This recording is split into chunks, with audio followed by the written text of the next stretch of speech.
अनुराधा सक्सेना, व्याख्याता, गृह विज्ञान, राजकीय महिला महाविद्यालय जालोर। आज आपको मधुमेह के बारे में बताऊंगी।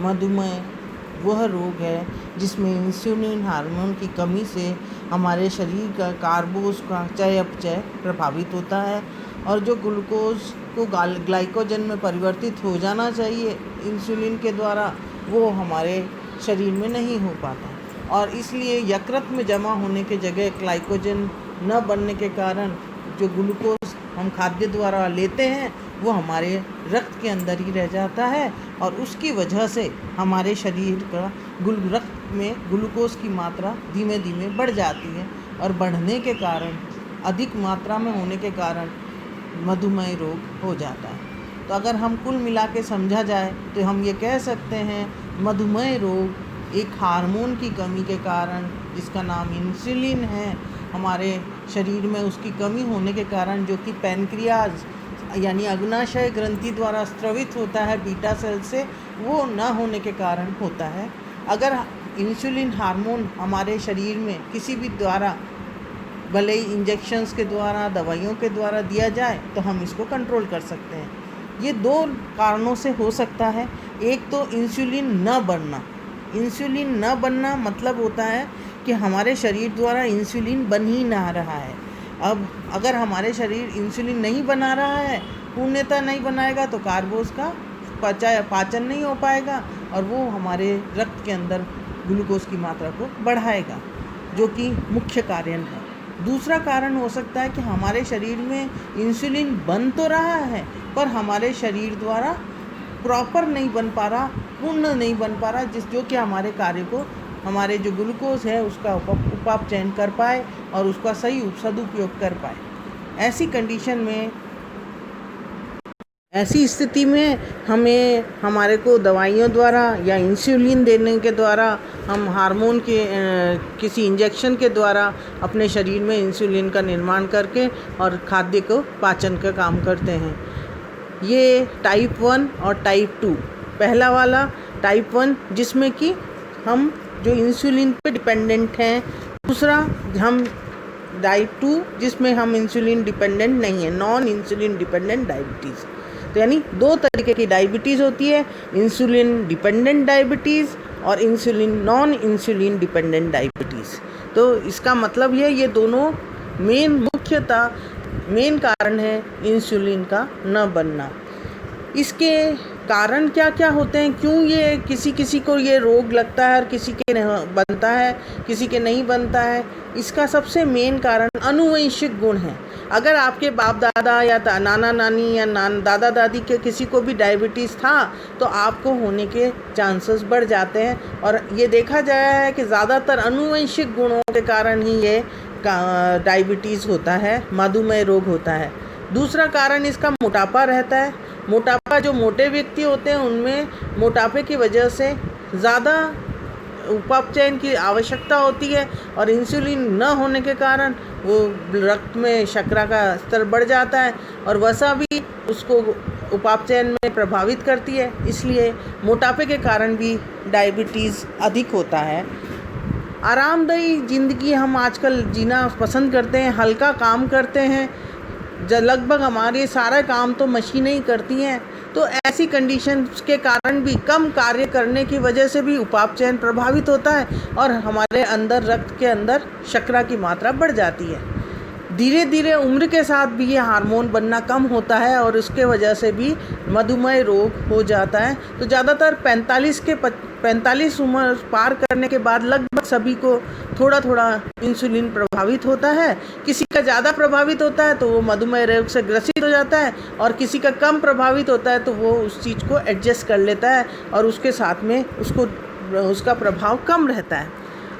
इसके मुख्य लक्षण हैं अधिक प्यास लगना, अधिक भूख लगना, अधिक मूत्र आना, अचानक वजन का कम हो जाना, अधिक थकावट आना, चक्कर आ जाना, घाव देर से ठीक होना। ज़्यादातर लोगों को भूख और प्यास से तो पता नहीं चलता कि मुझे डायबिटीज़ है, पर हाँ, चक्कर आना और एकदम से घाव बहुत दिनों तक ठीक ना होना, उससे इंसान को समझ में आ जाता है कि हो सकता है कि मैं मधुमेह रोग से ग्रसित हो गया हूँ, इसलिए ये मेरा घाव ठीक नहीं हो रहा। और वो रक्त और यूरिन का जांच करवाते हैं। रक्त और यूरिन के जांच के द्वारा हम इसका पता लगा सकते हैं कि मधुमेह रोग है तो नहीं। अगर किसी के मधुमेह रोग होता है तो वो पेशाब में भी 180 मिलीग्राम प्रति 100 ml में आती है। और अगर रक्त में देखा जाए तो 2 तरीके के रक्त के टेस्ट होते हैं। एक होता है फास्टिंग शुगर, जिसमें कि भूखे पेट हम अपना रक्त के सैंपल लेते हैं, जिसमें 80 से 110 मिलीग्राम प्रति 100 ml रक्त में होनी चाहिए। और फिर 2 घंटे बाद, खाना खाने के 2 घंटे बाद लिया जाता है रक्त का सैंपल, जिसमें 180 मिलीग्राम से 210 से ज़्यादा नहीं होनी चाहिए। उससे ज़्यादा होने पर हमें मधुमेह होने की संभावना है। और फिर उसके आगे और टेस्ट किए जाते हैं, ग्लाइसेमिक इंडेक्स वगैरह जांचे जाते हैं। उससे हम कंफर्म कर लेते हैं कि इस व्यक्ति को मधुमेह रोग है या नहीं है। मधुमेह रोग का उपचार 4 तरीके से हो सकता है, और इन चारों का संयोग से अगर हम एक साथ एक चीज़ का करेंगे तो शायद उसका प्रभाव कम हो। अगर हम इन चारों का उपयोग साथ में करते हैं तो हमारा शरीर जल्दी स्वस्थ हो जाता है और मधुमेह रोग से हम मुक्ति पा पाते हैं। हम इनमें हैं खाद्य द्वारा उपचार। खाने का ध्यान रखें कि क्या क्या चीज़ें खानी है, जो चीज़ें इसमें नहीं खानी वो नहीं खाते हैं। नियमित व्यायाम करना, एक्सरसाइज रोज़ करें, ताकि हमारी जो ऊर्जा जो हम ले रहे हैं खाद्य द्वारा ऊर्जा, वो खर्च भी हो। आजकल हमारी जो ज़िंदगी है, आरामदायक ज़िंदगी में हमारी खाना तो हम ज़्यादा खा लेते हैं और ऊर्जा हमारी कम खर्च होती है। हमारी जो एक्टिविटीज़ हैं, हमारी जो क्रियाएं हैं वो बहुत कम हैं। इस वजह से वो चर्बी के रूप में जमा हो जाती हैं और मोटापा बढ़ाती हैं, और उससे भी इसकी जो तीव्रता है मधुमेह रोग की वो बढ़ जाती है। दवाइयाँ और शिक्षा। दवाइयाँ हमें डॉक्टर प्रोवाइड करते हैं। अगर किसी को ये लक्षण पाए जाते हैं, खून जांच वगैरह में मधुमेह होने की संभावना होती है, तो डॉक्टर्स उसको गोलियां देते हैं और दवाइयों से या इंसुलिन हार्मोन देकर उसको उपचार करते हैं उसका। पर जब तक हम उसे शिक्षित नहीं करेंगे कि ये मधुमेह रोग क्या है, क्यों है, तब तक वो इस चीज़ को नहीं समझ पाएगा। और ये वो आम दवाइयों की तरह समझ लेता है कि 2 दिन लिए और तीसरे दिन छोड़ दो, या हम उसमें रेगुलरिटी नहीं रखते हैं। जैसे हम एंटीबायोटिक्स लेते हैं वैसे 2-4 दिन लेते हैं। कई जो मरीज़ हैं वो ये सोचते हैं कि लगातार ये दवाई लेने से क्या फ़ायदा, फालतू पैसा वेस्ट हो रहा है, और वो छोड़ देते हैं। उन्हें ये नहीं पता कि ये रोज़ का रोज़ कंट्रोल होता है। अगर इसका नियंत्रण रोज़ ना हो तो ये मात्रा को, ब्लड शुगर लेवल को, रक्त की मात्रा में, रक्त में बढ़ा देगा, और रक्त में अगर शुगर की मात्रा अधिक हो गई तो शायद वो उसके लिए और भी घातक हो सकती है। हो सकता है कि उसको ज़्यादा तकलीफ़ हो जाए और चक्कर आ जाए, बेहोश हो जाए, इवन यहाँ तक कि मृत्यु भी हो जाती है। इसमें ये बात ध्यान में रखनी चाहिए कि खाद्य द्वारा किस तरह उपचार करें, उस पर हम जोर देंगे। खाद्य द्वारा उपचार में हमें सबसे पहली चीज़ है, हमें कई खाद्य जिनको अवॉइड करना चाहिए। अधिक मीठे खाद्य, मिठाइयाँ हैं, जैम, जेलीज़ और जंक फूड्स, ये सब हमें नहीं खाने चाहिए, और ये सेहत के लिए ज़्यादा अच्छे नहीं होते हैं, हानिकारक होते हैं, इसलिए हमें उनको अवॉइड करना चाहिए।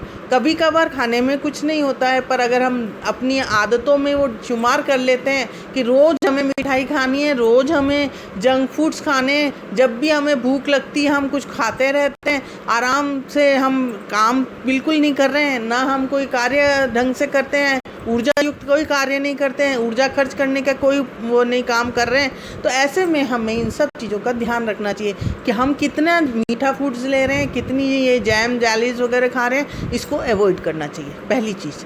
दूसरी चीज़, ये हमें हमारे जो खाद्य है उसमें रेशा तत्व आना चाहिए। रेशा तत्व मतलब हमारे जिस्म की रेशे हैं, जो सेल्यूलोज बोलते हैं, जो कि हमारी ऊर्जा को खर्च करते हैं। हमारी जो पाचन तंत्र जो है उसकी वजह से उसमें पाचन के लिए सेल्यूलोज एंजाइम ना होने के कारण वो हमारी आंतों में रहता है, और उससे हमारे जो जूस वगैरह हैं, जो हमारे रस हैं, आमाशयी, अग्नाशयी रस, वो ज़्यादा स्रावित होते हैं और उससे ऊर्जा नष्ट होती है।